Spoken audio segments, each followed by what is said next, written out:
যে পুলিশ বাহিনী সরাসরি এই 24-এর গণ আন্দোলনের শহীদদের সরাসরি হত্যাকাণ্ডে জড়িত ছিল। সার্ভিস রুল আছে, সেটা যদি কেউ ভায়োলেট করে, কোনো কাজ করে, তার বিরুদ্ধে ডিপার্টমেন্টাল অ্যাকশন নেওয়া হয়, চাকরি চলে যায়, জেল জরিমানা হয়, অনেক কিছু হয়। যে পুলিশ বাহিনী সরাসরি এই 24-এর গণ আন্দোলনের শহীদদের সরাসরি হত্যাকাণ্ডে জড়িত ছিল এবং সেখানে তারা লিথেল আর্ম, যেটা বলেন মারণাস্ত্র, ভয়ঙ্কর মারণাস্ত্র ব্যবহার করেছে। তারা রাস্তায় এপিসি ব্যবহার করেছে, আর্মির থেকে সরাসরি স্নাইপার দিয়ে লোককে হত্যা করা হয়েছে, হেলিকপ্টার থেকে গুলি ছোড়া হয়েছে, বিজিবির থেকে গুলি ছোড়া হয়েছে। এটা বিবিসি এবং আল জাজিরার ডকুমেন্টারিতে আসছে। আপনারা ডিপার্টমেন্টাল কি অ্যাকশন নিয়েছেন এটা আমাকে বলতে হবে। তখন উনি বলছে, না আপনার সাথে আমি আলাদাভাবে কথা বলবো, আচ্ছা ওনার নাম্বারটা রেখে দেন, আপনাকে আমি আলাদা দিকে কথা বলবো। তার মানে কি দাঁড়ালো? আমাকে বলা হলো আমাকে সব থেকে বেশি সময় দিবে, আর যখন আমি বলা শুরু করেছি তখন বলা হচ্ছে যে আপনার সাথে একাকী কথা বলবো। আমি কি একাকী কথা বলার জন্য গিয়েছি? শুধু কি আমার ছেলের বিচারের জন্য আমি গিয়েছি? আমি গিয়েছি সকল শহীদদের, সকল পঙ্গু আহত যোদ্ধাদের জন্য, কিন্তু আমাকে কথা বলতে দেওয়া হয়নি। দ্বিতীয় আর একটা কথা বলি, হয়তোবা এটা আমার আশঙ্কা যে বর্তমান অন্তর্বর্তীকালীন সরকার এবং তার প্রধান আমাদের শ্রদ্ধেয় ডক্টর মোহাম্মদ ইউনূস, উনি কি শহীদ পরিবারদের মুখোমুখি হতে ভয় পায়? কারণ ওনার সাথে আমরা ইন্ডিভিজুয়ালি কিছু কিছু ফ্যামিলি বা ফাউন্ডেশনের সদস্য হিসাবে দেখা করতে গিয়েছি। উনি বলছে যে আপনাদের সাথে আমার বসা হয় নাই, আমি একদিন সারাদিন আপনাদের জন্য রাখবো, আপনাদের কথা শুনবো।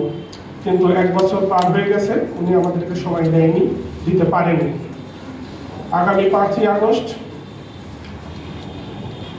জুলাই স্মৃতি ফাউন্ডেশনের উদ্যোগে আমরা একটা প্রজেক্ট সাবমিট করলাম বাংলাদেশ ব্যাংকে, যে সেখানে ওনার সম্মতিতেই, যেহেতু তার অফিস সম্মতি দিয়েছে মানে ওনার সম্মতিতেই বলতে হবে যে চীন মৈত্রী সম্মেলন কেন্দ্রে সকল শহীদ পরিবারকে আনা হবে এবং উনি সেখানে প্রধান অতিথি হিসেবে থাকবেন।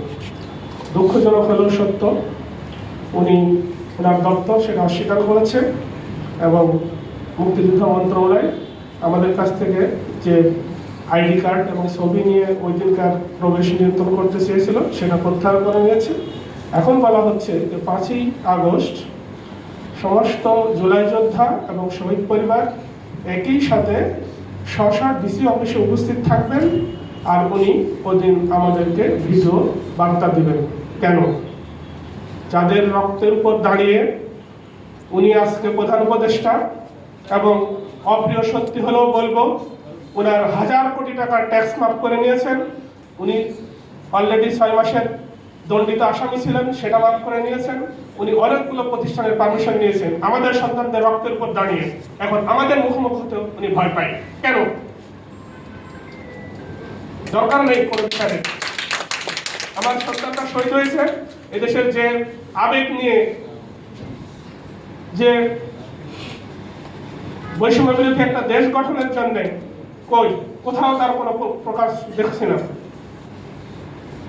দুঃখজনক হলেও সত্য, তাজুল ইসলাম সাহেবের একটা বক্তব্যে আসছে যে আমরা কাকে দিয়ে তদন্ত করব। যে বাহিনী হত্যার সাথে সরাসরি জড়িত তাকে দিয়েই যদি তদন্ত করানো হয়, আপনি বলছেন সৎ, কেমন সৎ?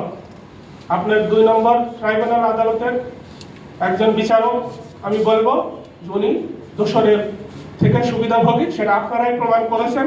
ওনার নামের বরাদ্দ ফ্ল্যাট বাতিল করা হয়েছে, তার মানে কি উনি ক্রিমিনাল একজন, উনি বিচারক থাকতে পারেন না। কিন্তু আপনাদের ট্রাইব্যুনাল 2 এর বিচারক মঞ্জুরুল বাসির এখন আপনাদের ওখানে বহাল, সে কি বিচার করবে আমাদের সন্তানদের? বিভিন্ন জায়গায় সরকারের দোষরকে বসায় রেখে আপনারা আমাদেরকে শোনাচ্ছেন সংস্কার। এবং সত্যি কথা বলতে সবাই ভয় পায়, আমরা আসলে ভয় পাই না, কারণ আমরা শহীদের পিতা, আমাদের সন্তানরা শহীদ হয়েছে, আমরা প্রয়োজনে শহীদ হয়ে যাব। ভয় পাই কারা? ওরা একটা ভয় পায়। যেমন পবিত্র কোরআনে বলা আছে যে ইহুদিদের প্রতি এইরকম আহ্বান আছে, তোমরা যদি তোমাদের এইটাকে সত্য মনে করো তাহলে তোমরা মৃত্যু কামনা করো। 1400 বছর আগে সেই আয়াত এখনো বহাল আছে, কোনো ইহুদি আজ পর্যন্ত মৃত্যু কামনা করে নাই। তার মানে মুনাফিকরা মৃত্যু কামনা করতে ভয় পায়। আমরা মৃত্যু কামনা করতে ভয় পাই না, আমরা শহীদ হতে ভয় পাই না। আইন ল মিনিস্ট্রিতে এখনো যে পিএস হিসাবে আছে মাননীয় লর্ড ভেদার সাহেবের, উনি খায়রুল হকের পিএস ছিল। কেন? তাকে ছাড়া কি আপনি একজন পিএস ঠিক করতে পারেন নাই? তাকে এখনো কেন বহাল রাখা হয়েছে? প্রত্যেকটা জায়গায় স্বৈরাচারের দোষর ঢুকাই রেখে আমাদেরকে সান্ত্বনা দেওয়া হয়। এই কথাগুলো বলতে গেলে আমরা বলতে পারি না। আমাদের নাকি বিদেশ থেকে তারা বার্তা দেয়।